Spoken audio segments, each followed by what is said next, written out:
Universidad de Antioquia, Escuela de Microbiología, Centro de Investigación y Extensión, Programa de Educación Continua. Actualicémonos en martes 13 de febrero de 2018.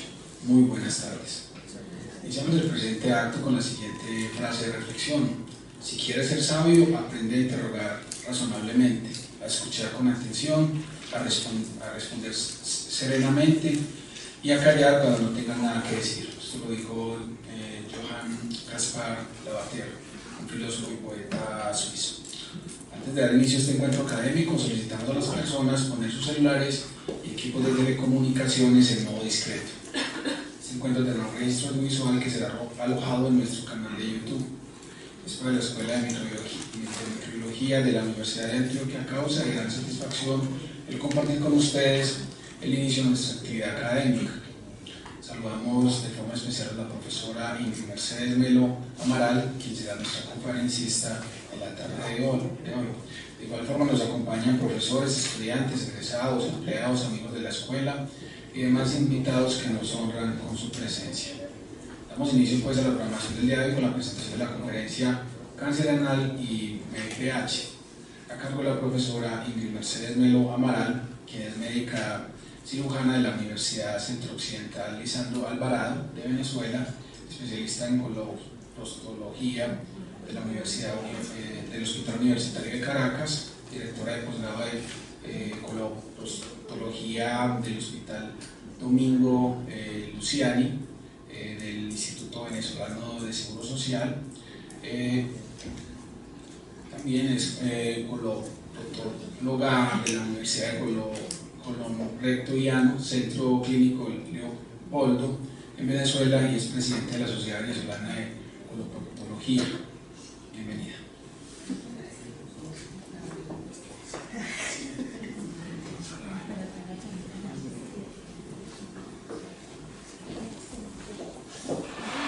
Bueno, muchas gracias por la invitación. No sé si prendí, pero...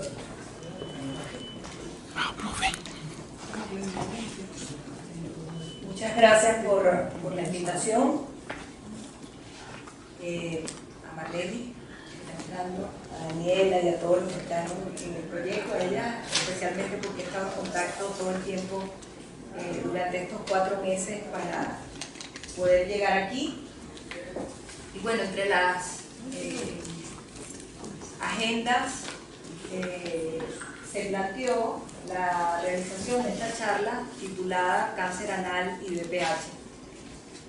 Generalmente la mayoría de mis conferencias son hechas para especialistas, y los especialistas a los cuales yo me dirijo son cirujanos generales o coloproctólogos. Sin embargo, aquí creo que hay microbiólogos y estudiantes de microbiología. A lo mejor hay cosas que no van a entender. No tengo ningún problema en que me paren y pregunten, o al final van a preguntar por la dinámica de esto, pero tenga bien preguntar sin ningún problema. Y yo voy a tratar de cambiar un poquito el idioma que uso normalmente con los coloproctólogos, para ver si para ustedes es un poquito más claro lo que debo decir.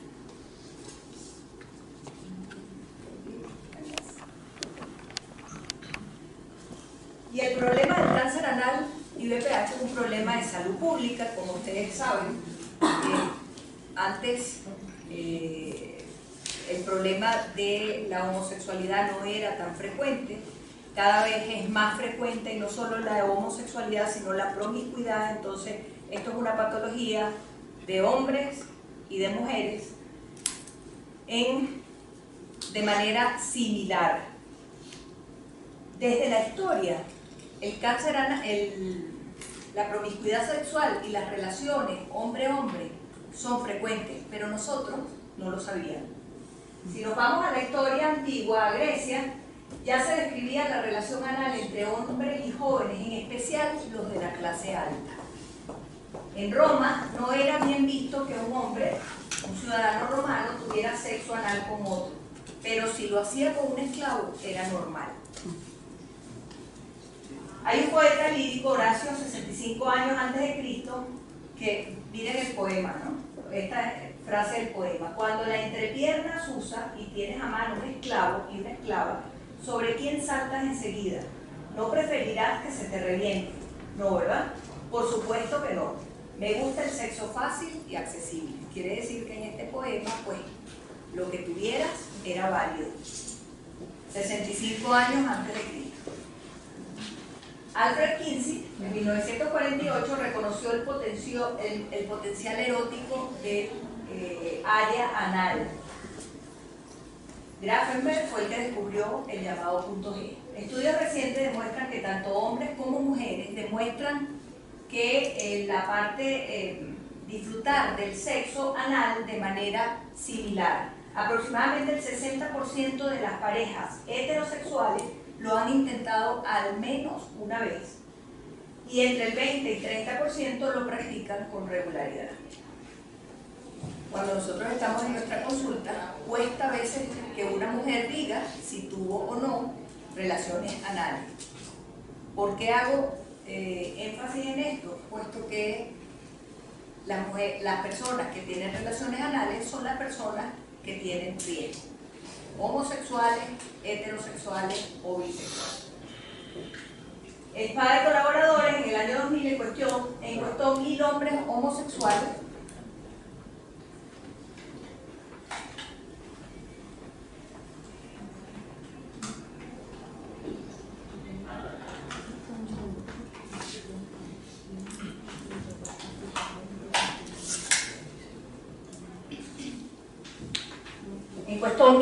homosexuales. El 86% dijo que disfrutaba la relación anal insertiva y receptiva de igual manera.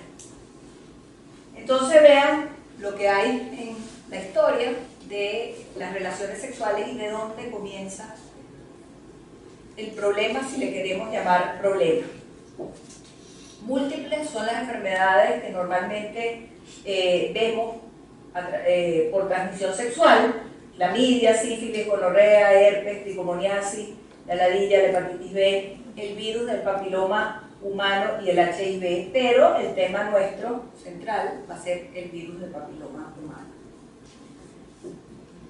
Hay dos tipos de genes: el gen E, que es el gen temprano, que son 7, excepto los E3 y E4, que no se consideran tan tempranos, y los genes tardíos late, que son el L1 y el L2. Son genes exclusivos de los mamíferos. Se dice que hay más de 200 serotipos de BPH, 40 de ellos afectan la región anorrectal. Y lo importante es que son los genes oncogénicos, que serían los 16, 18, 31, 32, 35, 45, 51 y 52, que son los oncogénicos, son los responsables del 70% de los carcinomas anales. Estamos tranquilos cuando nos reportan que tenemos genes tipo 6 y 11, que son los menos oncogénicos. En relación a la epidemiología del VPH, es una enfermedad sexualmente transmisible más común. Pasó de 169.000 casos en 1966 a más de 1.150.000 en 1984. Afecta aproximadamente al 75% de la población activa. El 80% de las mujeres mayores de 50 años se dice que tienen contraído el virus.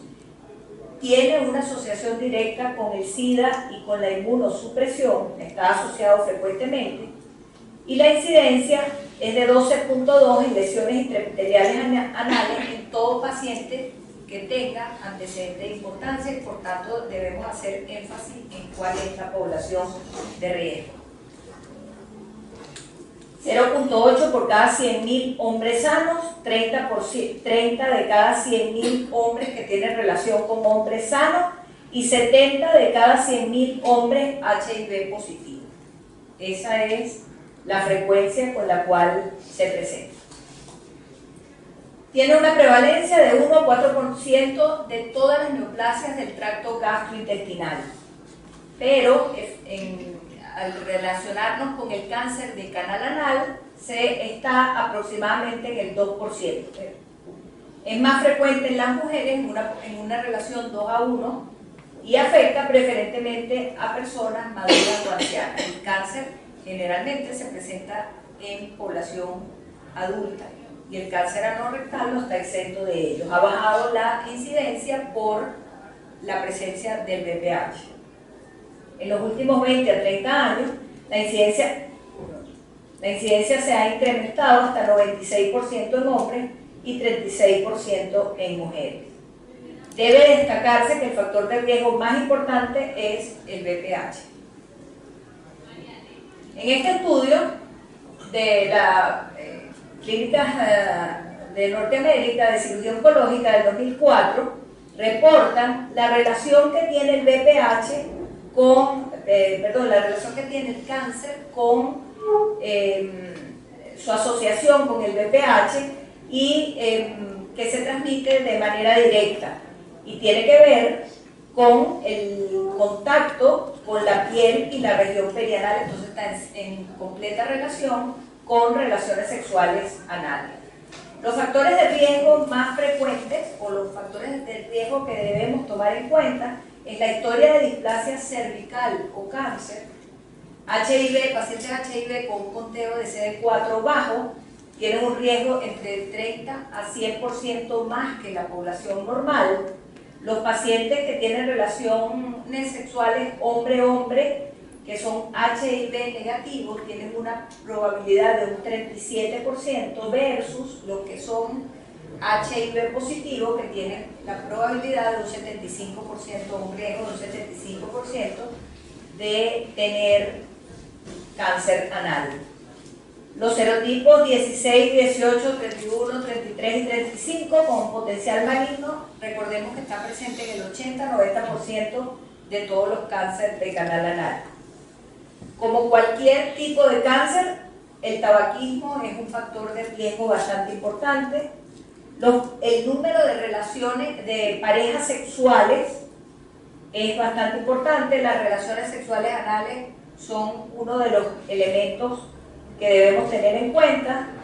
Las relaciones sexuales hombre-hombre en pacientes homosexuales es 50 veces mayor que los pacientes que son heterosexuales, que tienen 4.5% de probabilidad.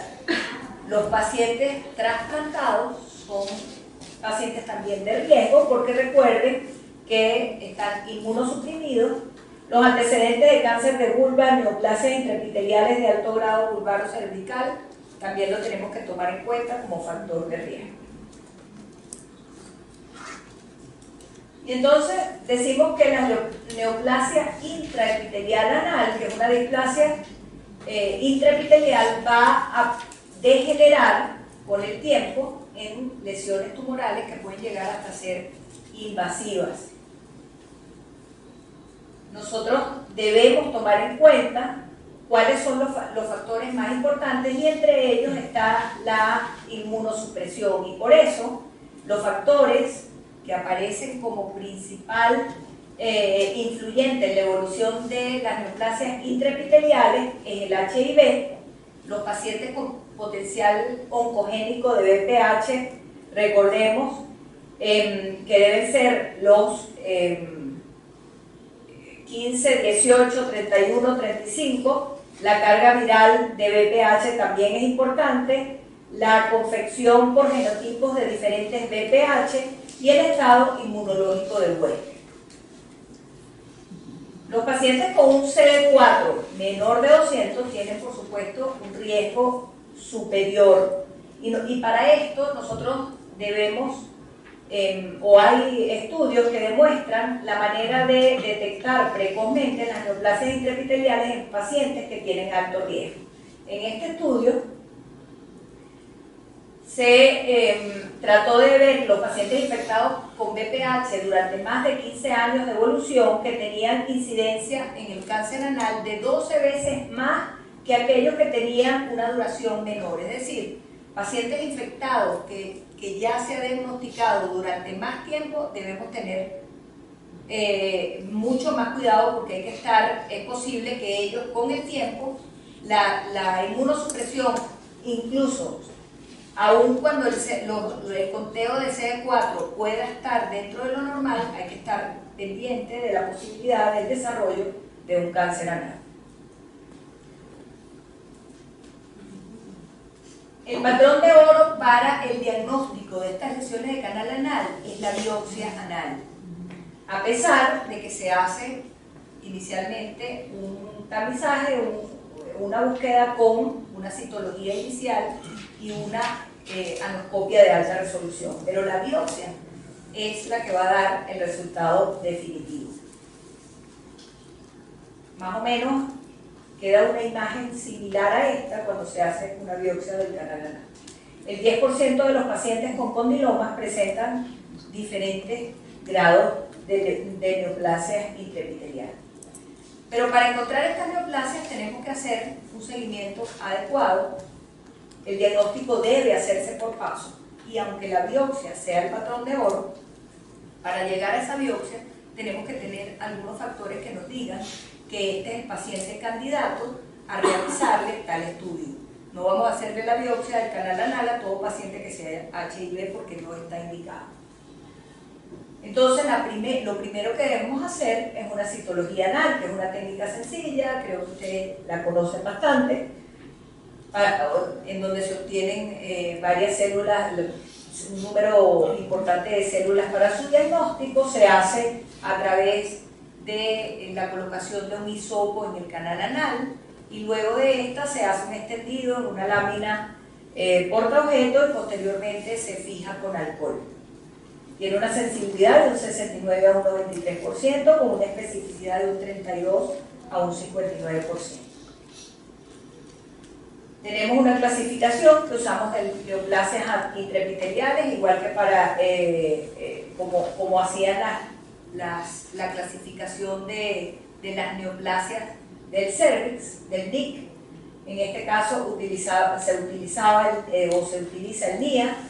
En el NIA1 existe una buena maduración con mínimas anomalías nucleares y poca mitosis.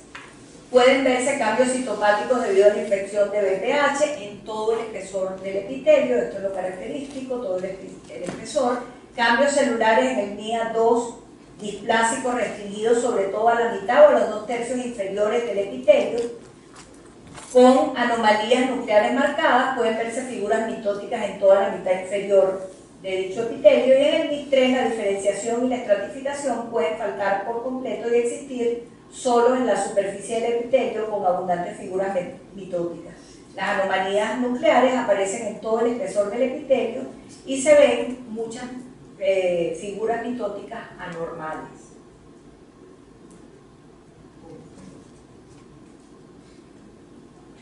Este es el sistema Bethesda, la nomenclatura que normalmente se usa en cervix y también es usada en las neoplasias intraepiteliales anales. Generalmente hablamos de ASCUS cuando tenemos células de un significado incierto, lesiones de bajo grado, que son estas lesiones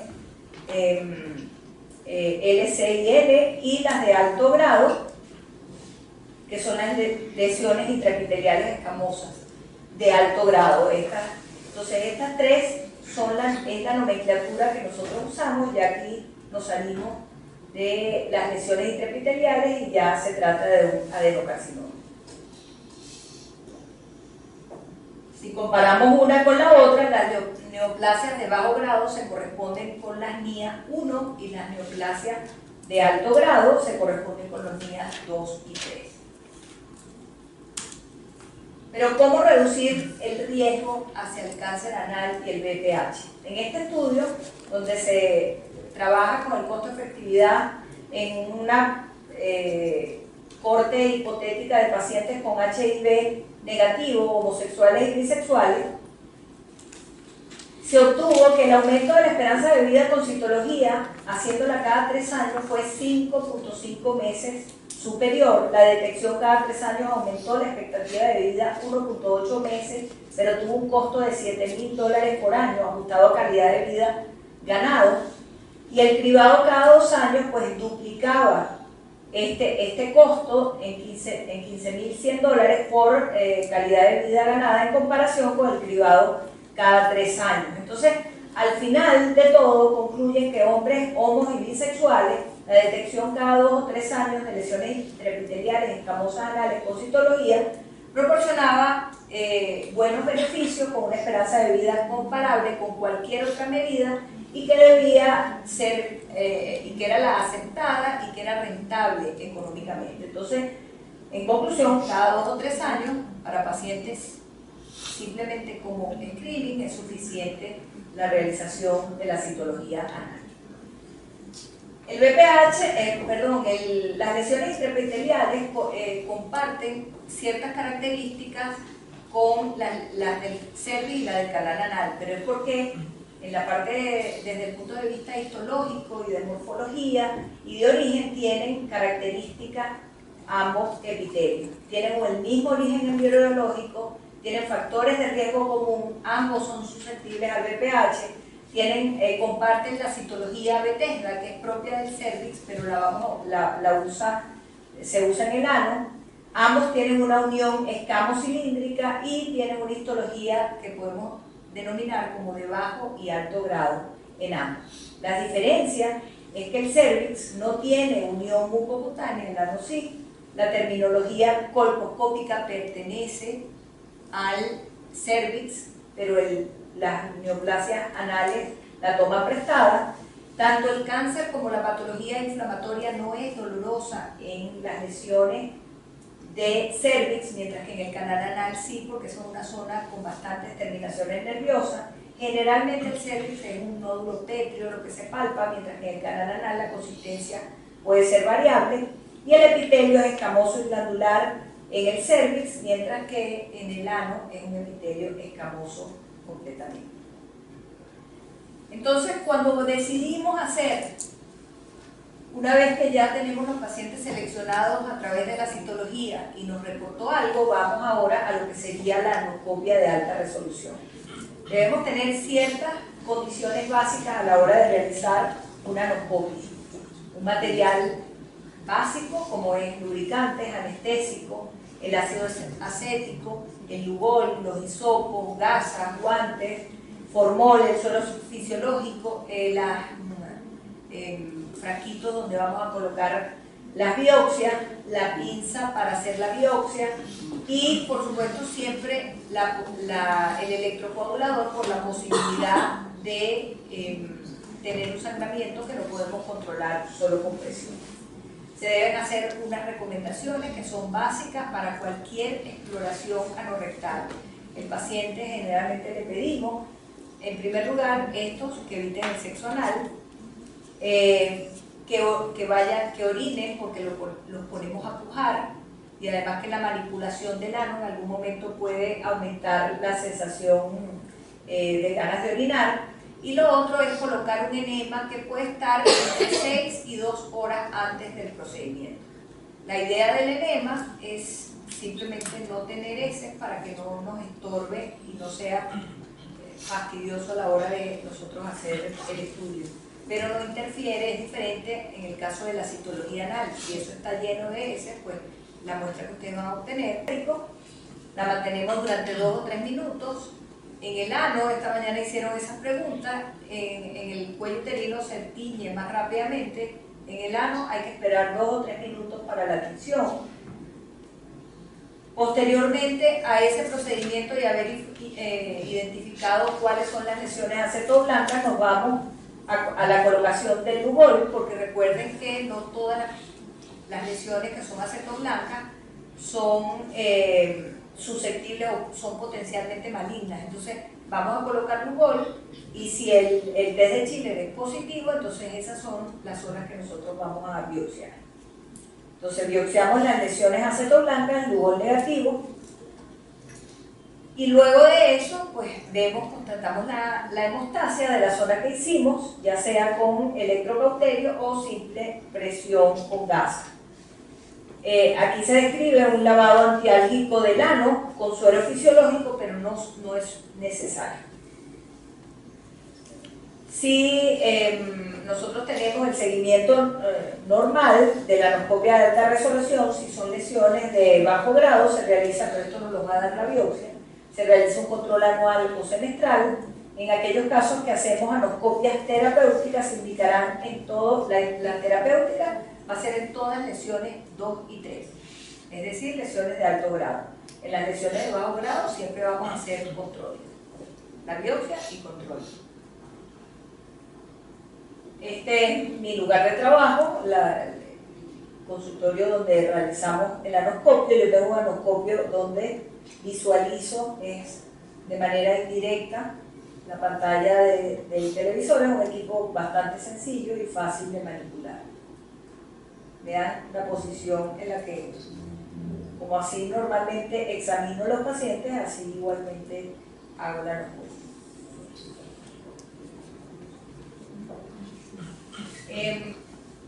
En la anoscopia se hacen 2 impregnaciones secuenciales del epitelio, primero con ácido acético, luego con Lugol. Con la primera sabemos que producimos con el ácido acético, lo que produce una coagulación irreversible de las proteínas, y eso es lo que le da el aspecto acetoblanco. Y nosotros esas lesiones acetoblancas potencialmente o con ciertas características que nosotros creemos que puedan ser malignas, le vamos y le aplicamos el Lugol para ver si son Lugol negativos y en ese momento biopsiar. Generalmente en las lesiones acetoblancas vemos estas características que vamos a ver unas fotos más adelante, punteadas, granuladas, en mosaico, con vascularización atípica, ulceraciones o las cerebriformes o multipapilares. Lo que hablábamos, el test de Schiller, la coloración, esto colorea las zonas que poseen glucógenos, es decir, son las áreas yodo positivas, y si son yodo positivas, el test de Schiller es negativo. Si no colorea las zonas porque no tienen glucógeno y esas son las potencialmente malignas, decimos que el test de Schiller es positivo.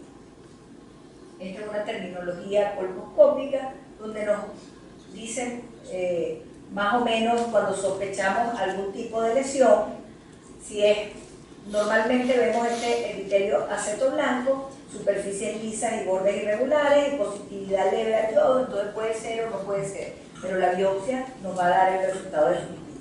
Cuando sospechamos de una lesión de alto grado es cuando vemos un epitelio acetoblanco denso, aparición rápida del acetoblanco, orificios glandulares abiertos con bordes gruesos, y es evidentemente negativa al yodo. Cuando el test de Schiller es dudoso, consideramos que no es específica la prueba. En aquellos sospechas de cáncer invasivo, la superficie es irregular, lesiones exofíticas, y necrosis, ulceraciones, vasos atípicos, el acetoblanco es bastante denso, y los punteados y los mosaicos son bastante extensos e irregulares. Podemos también encontrar otro tipo de lesiones como la queratocondilomatosis, los pólipos y el proceso inflamatorio. Eso se va a ver bien teñido, con una inflamación bastante importante que generalmente nos damos cuenta antes de la colocación del ácido acético. Esto es el tipo de formato que nosotros usamos y está aquí dentro de ellos se busca toda la parte de los factores de riesgo, los datos de identificación del paciente, el riesgo que tiene, la parte del examen físico y por último lo que encontramos en citología, en anoscopia de resolución y cuál es el plan que vamos a llevar a cabo. Y estas son las imágenes en el canal anal. Vemos una zona de transición y una unión escamocolumnar que es fácilmente, en esta parte donde no puse la lesión, es posible que vean esto que estoy siguiendo con el puntero. Es la unión escamocolumnar. Es más sutil y difícil de localizar en comparación con el cuello uterino. Rara vez se ve totalmente porque el ano no es...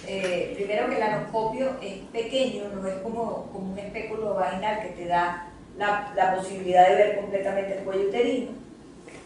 Existen estructuras como pueden ser las hemorroides que están siempre presentes en algún grado y pueden oscurecer la visión de esta unión escamocolumnar, Y tenemos que tener en cuenta que el canal anal del hombre y el de la mujer son diferentes. El canal anal del hombre es más largo y el canal anal de la mujer es más corto. Aquí vemos, vean cómo se ve perfectamente la unión escamocolumnar en esta imagen.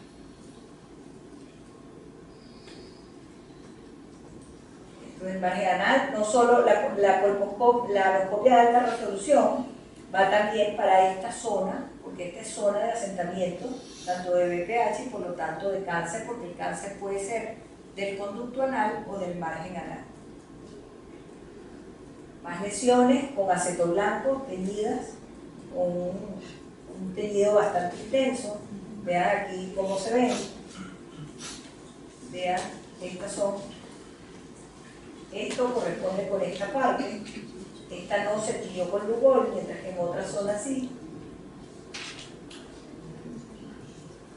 Lesiones, hay diversos tipos de lesiones de BPH, unos planos y otras pueden ser más exofíticas o exofíticas. Las lesiones que generalmente vemos, aquí vemos un puntillado fino, son las lesiones que se ven en la colposcopia. Mosaico, en esta se ve mejor, esta imagen. Aquí vemos los vasos estriados. Hay vasos gruesos y vasos finos. Los vasos gruesos son más característicos de malignidad. Aquí tenemos pacientes con lesiones de verrugosas, entonces se ve como un empedrado y teñido con el aceto blanco. Igualmente en esta parte, esta es una lesión de alto grado y esta sospechosa de bajo grado. Realmente en esta imagen no es la más buena para mostrar, pero aquí la tortuosidad de estos vasos es lo que me hace sospechar de la posibilidad de una lesión de alto grado. Más lesiones. Puntillado grueso. Esta es una lesión atípica también. En esta hay una lesión, en ambos son unidas de bajo grado, una con Lugol. Esta es la zona que teñiríamos, que es la Lugol negativa, dudosa, pero tiene una tinción parcial de Lugol. Se supone que ha debido verse como esta zona que está aquí.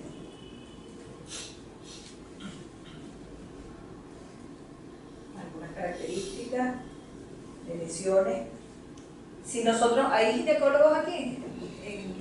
No. Bueno, en el cuello uterino se ven más claras las lesiones que el canal anal. Sin embargo, son susceptibles de este tipo de tinción y es lo que nos lleva a poder reproducir la anoscopia o la utilización del colposcopio en el canal, en el margen y canal anal.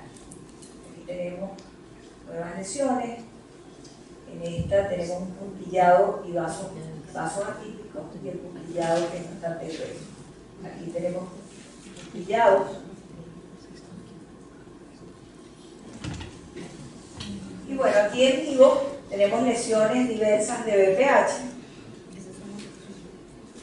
Pacientes que tienen BPH vaginal sin haber tenido relaciones sexuales anales pueden llegar a tener lesiones en canal anal porque los fluidos discurren en la parte genital y si tienen alguna lesión, alguna fisurita puede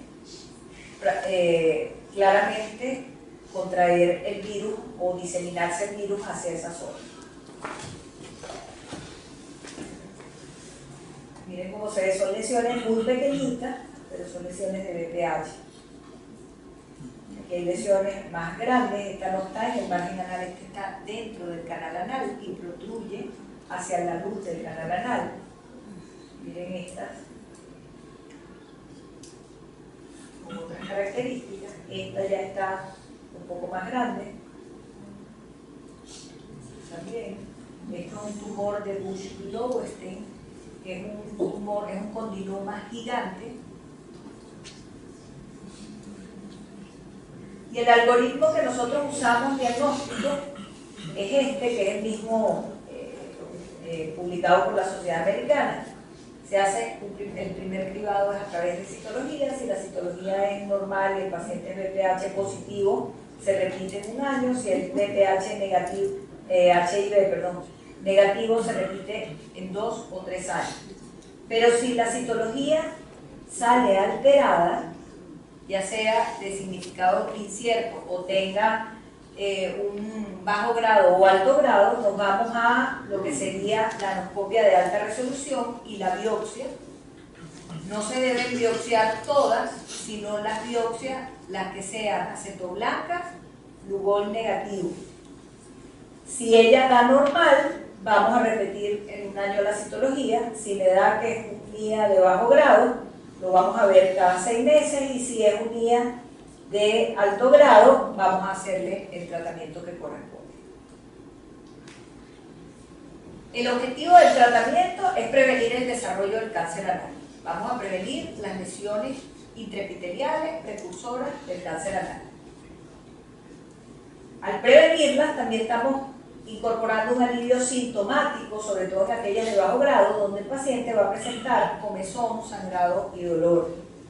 Pero si estamos ante un MIA de alto grado, dependiendo del tamaño y la localización, pues vamos a hacer un exéresis y vamos a prevenir realmente, no solo aliviar sintomáticamente, sino que vamos a prevenir realmente el desarrollo de esta patología. ¿Cómo sería el tratamiento? Bueno, lesiones pequeñas, menores de 1 centímetro, nosotros podemos utilizar ácido tricloracético, podemos hacer crioterapia, podemos utilizar nitrógeno líquido, o también podemos hacer electrofulguración. En las lesiones más grandes hacemos cirugía con electrocoagulador también, o podemos hacer resección o el tratamiento con nitrógeno líquido. Y las lesiones grandes circunferenciales van a meritar la exéresis en quirófano y un seguimiento bastante riguroso.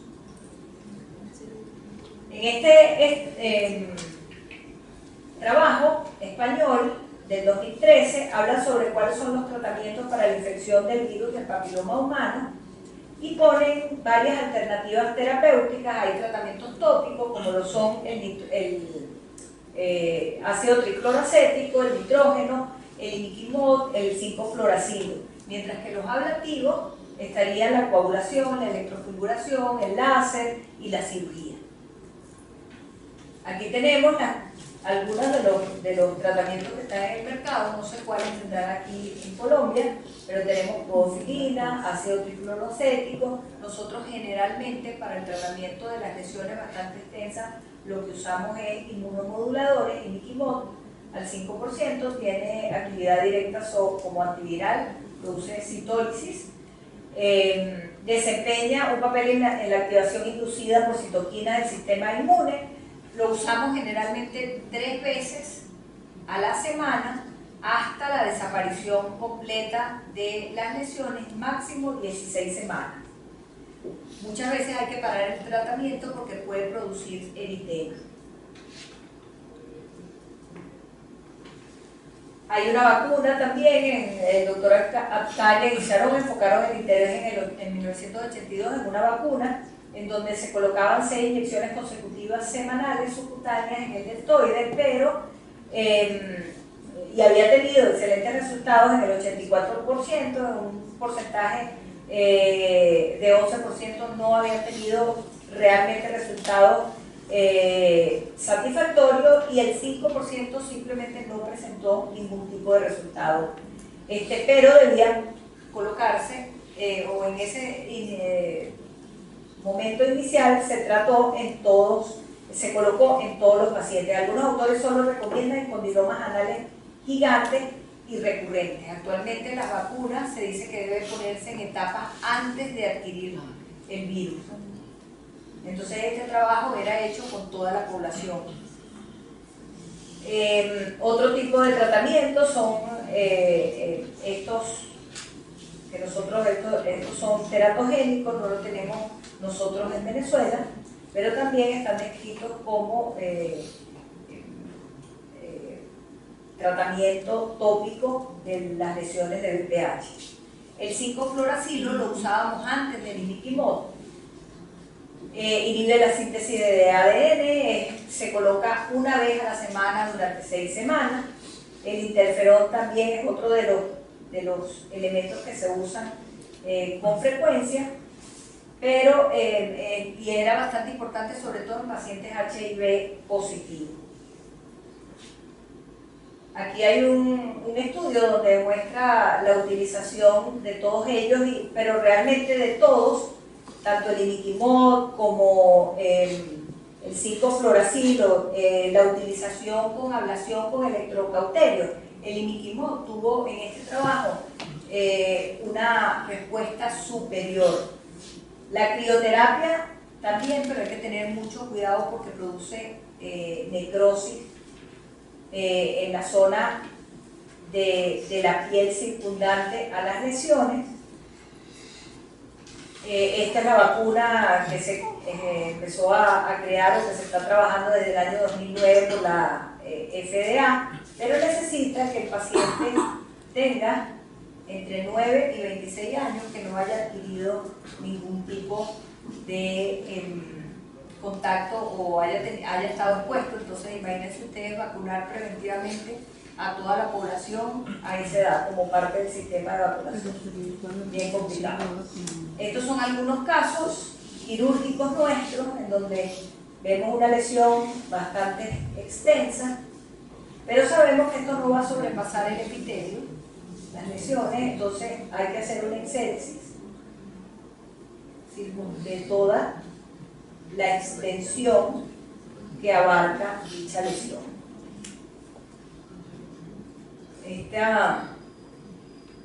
Este casito lo mostré esta mañana, es una niña de 15 años que no había tenido relaciones sexuales vaginales, solo anales.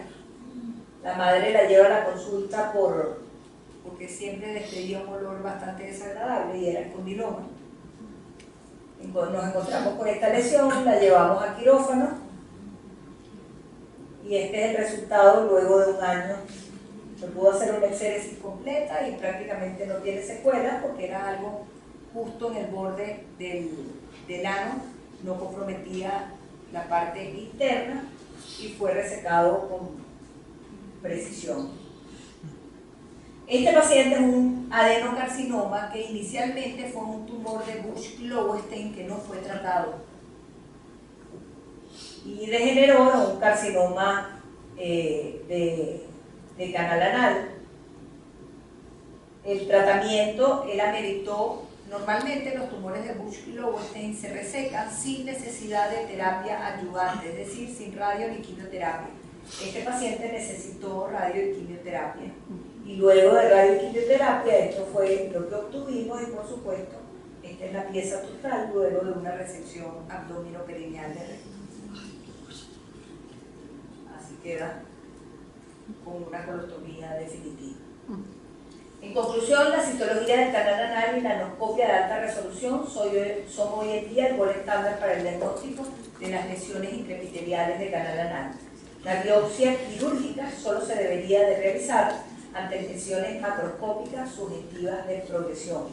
La importancia de esta entidad radica en seleccionar a aquellos pacientes de riesgo que se vayan a beneficiar de un programa de screening diagnóstico precoz, así como entre los pacientes que una vez hayan desarrollado una lesión de alto grado, se pueda identificar aquellos que vayan a beneficiarse de un tratamiento o del otro. Muchísimas gracias. Tú solo vas a tomar la muestra de las que tienen la característica de malignidad, porque esta no es una zona de transformación propia. Es transformación de pasar de una zona de la unión mucocutánea, ¿me entiendes? De la parte de piel a mucosa y luego a la parte de donde están las papilas y las cristas en el canal anal. O sea que no sería indispensable que aparezca ese colocar glandular. No. Bueno. Ustedes no tienen en cervix, yo no estoy familiarizada con eso, pero sí ustedes tienen que tener como los datos. Es como cuando nosotros tenemos una biopsia de un cáncer y necesitamos que tenga ganglios, que tenga un número determinado de ganglios, que tenga el borde, ver cuánto tenía de margen. En este caso no. En este caso tú simplemente vas a buscar encontrar una lesión sugestiva o precursora de cáncer anal o una biopsia que te diga que el paciente tiene ya una lesión de alto grado, de bajo grado o un cáncer ya establecido. La duda mía es cuando dicen que aplican ácido acético y chiller, ¿es necesario que se apliquen las dos sustancias? Claro, porque no todas las lesiones acetoblancas son malignas. Entonces tú tienes que tener como las dos cosas.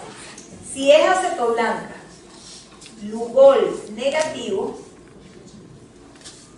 ¿ves? Tú vas, si es acetoblanca con chiller negativo, no tienes que usar.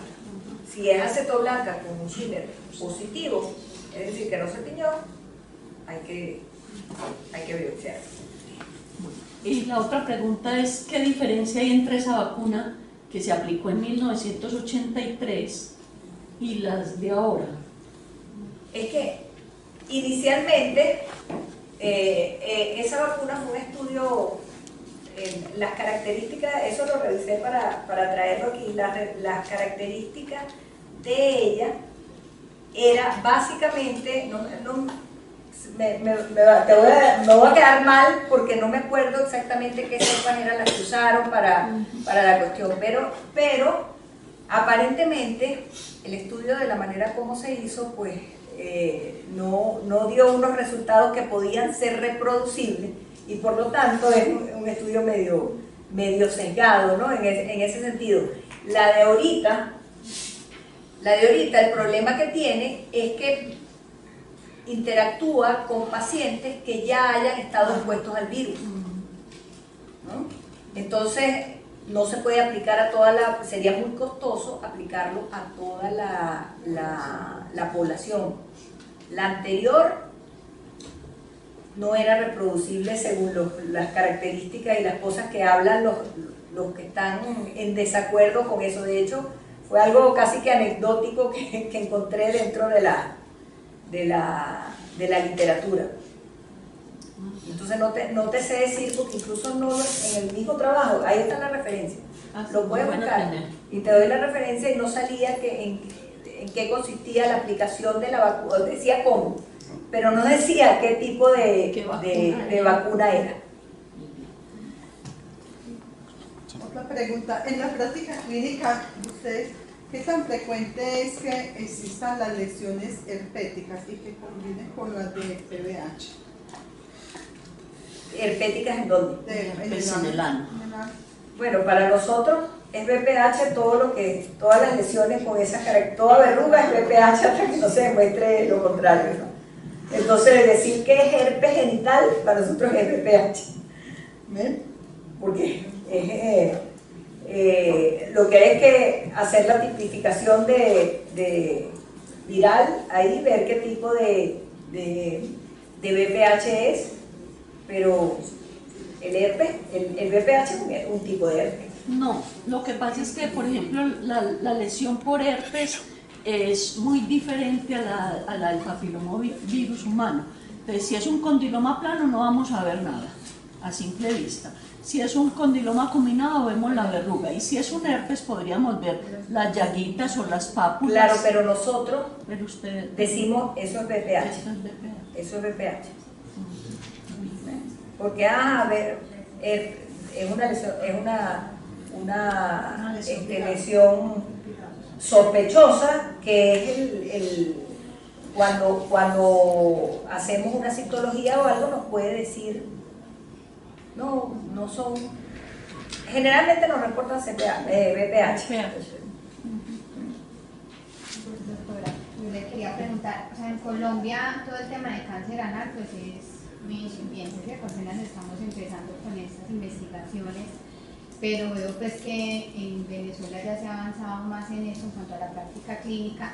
Ya hay como tal un protocolo de tamizaje, hay una población para dirigirla ya definida, unos tiempos para realizar estas tamizaciones y como tal las citas para la anoscopia, o es solamente los pacientes que van llegando porque tienen alguna lesión o alguna sospecha. O sea, hay centros en los hospitales donde hay consulta de infectología.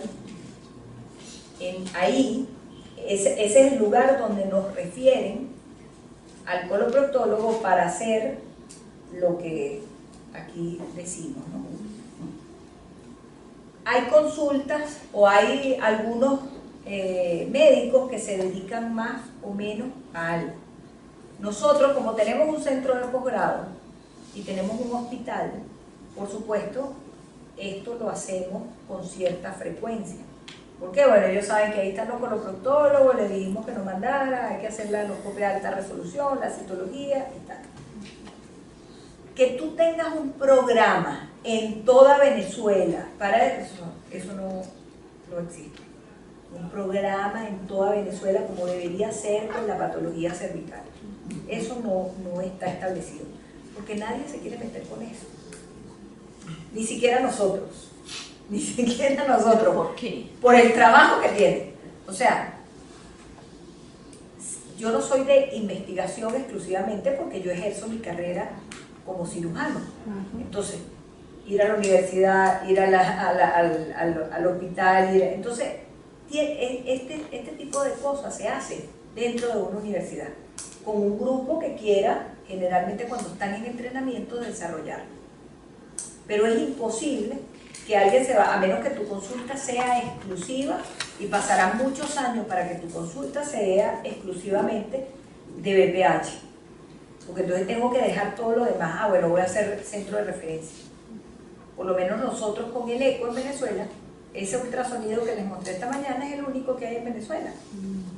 Yo no necesito hacer propaganda para eso, porque los pacientes van a llegar solos ahí, pero han pasado 10 años para que eso ocurra. Entonces el médico, mientras está empezando su práctica privada, hacer o establecerse solo en esta patología, y mientras tanto, ¿qué vas a hacer? Entonces, por eso yo pienso que la dificultad está en eso. El doctor Ricardo Alfonso, que iba a trabajar con ustedes, tenía una consulta muy grande de pacientes, porque tiene muchos pacientes de riesgo. O sea, la consulta de él, el 80% son pacientes de riesgo. Porque él sí empezó inicialmente un trabajo con alguna casa comercial, tratando de hacer inicialmente la citología anal, después lo de la anoscopia, pero era para tipificación de BPH. Entonces trabajó con eso. Entonces, al principio vamos a mandárselo, pero no sé, bueno, yo no estaba en esa época, pero la gente se lo mandaba porque se sacaban todos esos pacientes encima. Hay gente que no les gusta manipular. Y de pronto para... Lucía, por ejemplo. Al micro.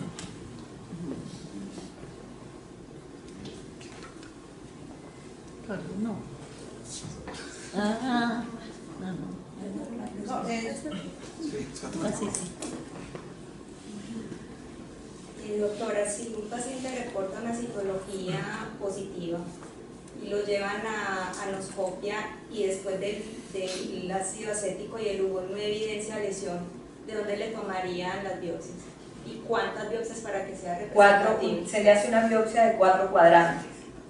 Deben ser entonces 4 Porque biopsias para que sea ahí hay algo representativo. importante. Se supone que si tú haces una citología positiva, te pudiste haber equivocado, porque la biopsia es más fidedigna. Entonces uno diría, no le voy a hacer nada, y lo sigo. Eso también es factible. O lo dejan en seguimiento o le toman... Le puedo hacer seguimiento o le hago una biopsia de 4 cuadrantes. Y de Legal, o sea, si nos seguimos por el protocolo, lo vas a observar.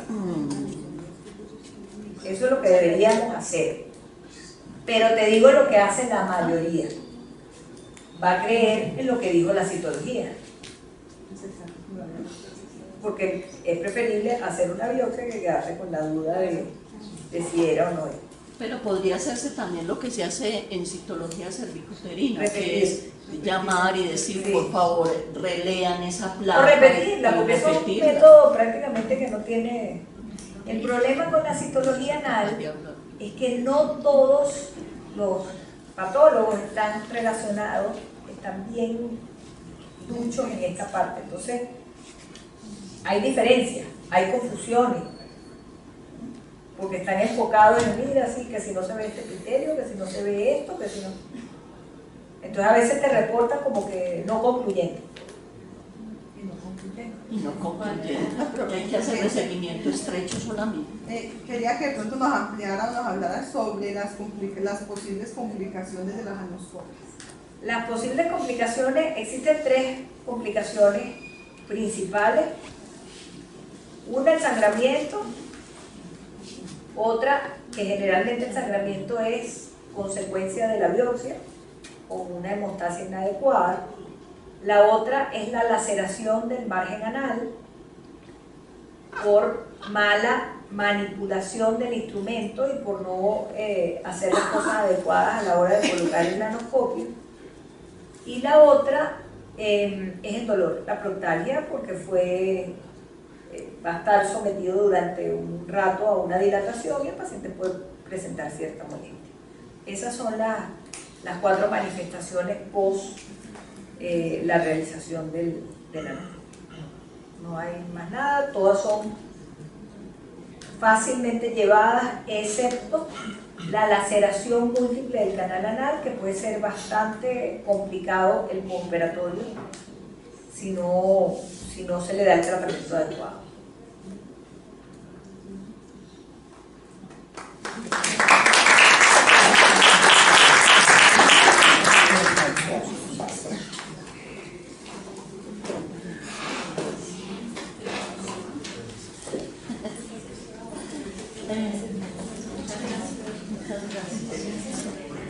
Agradecemos a la profesora Ingrid Mercedes Melo Amaral por su presentación. Antes de finalizar, la profesora Marlene Valencia tiene unas palabras para ustedes.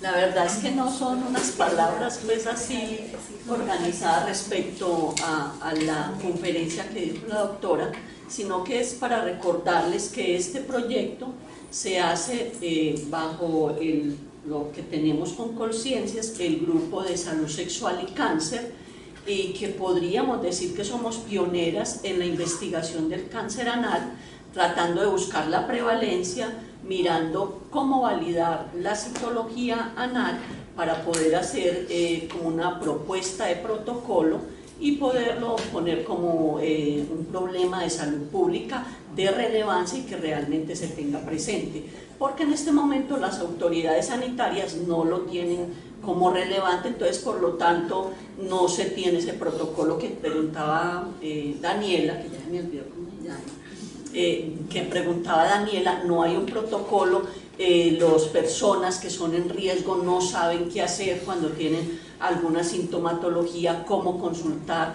cómo hacer ese seguimiento, entonces estamos tratando de implementar ese protocolo y que realmente se establezca como un programa como tal. Sabemos que es una tarea ardua, que no va a ser fácil, pero hay que dar la pelea.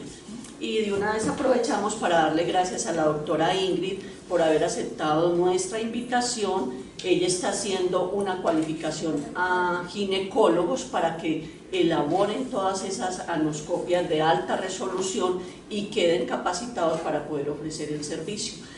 Aparte de que es una ganancia científica, también puede ser una forma de ir diversificando la profesión. Así que muchas gracias a ustedes también por haber asistido.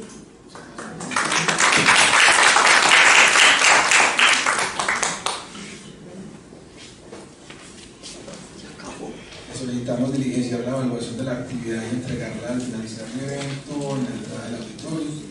Primero, muchas gracias a la profesora Ingrid Mercedes Melo por haber aceptado compartir con nosotros sus conocimientos el día de hoy, y a ustedes amigos acá presentes por acompañarnos. Esperamos que todos los conceptos abordados hayan sido de gran interés y que constituyan un insumo para el ejercicio y desarrollo de sus funciones profesionales y Los esperamos el próximo martes 13 de marzo en este mismo lugar, donde estaremos hablando sobre historia de la microbiología, devenir de una disciplina. Los invitamos a prepararse al fondo del auditorio, donde compartiremos un refrigerio. Esperamos que tengan una feliz noche. Recuerden visitarnos en nuestro sitio web microbiología.ua.edu.com, microbiología.ua.edu.com, donde podrán encontrar noticias, eventos y actividades de la Escuela de Microbiología. Que tengan una feliz noche. Muchas gracias.